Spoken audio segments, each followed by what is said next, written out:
foreign aid gets caught. The headlines focus on hospitals and schools. But there's another story playing out on Zimbabwe street, one that reveals just how far the ripple effects of political decisions can travel. Cecilia Roosevito's work has become exponentially more dangerous overnight. This may surprise you.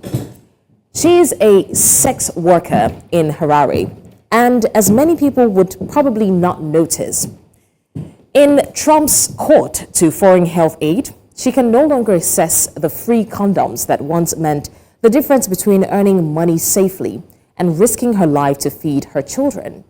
It's a reminder of how global politics plays out in the most vulnerable lives.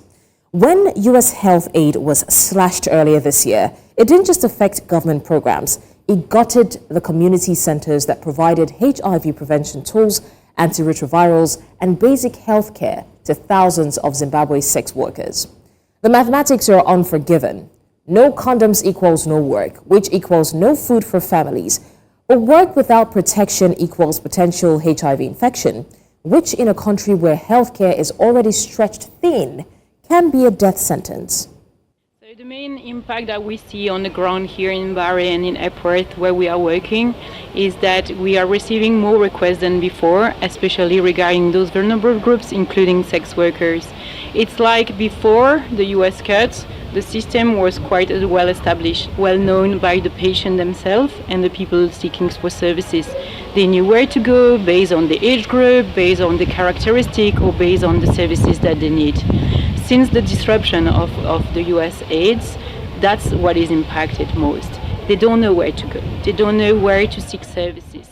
Well, I'll quickly add to that this isn't just about one profession or one country. It's about how foreign aid cuts, often decided in air-conditioned offices thousands of miles away, cascade down to the most marginalized people in the society. The ones who were already working in the shadows are now pushed further into darkness.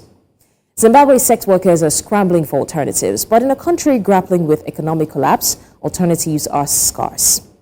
Foreign policy isn't just about treaties and trade deals. It's about a mother in Harare trying to work safely enough to put food on her table. Sometimes the most profound impacts of international decisions are measured not in GDP or diplomatic victories, but in access to a simple condom. That's your postscript.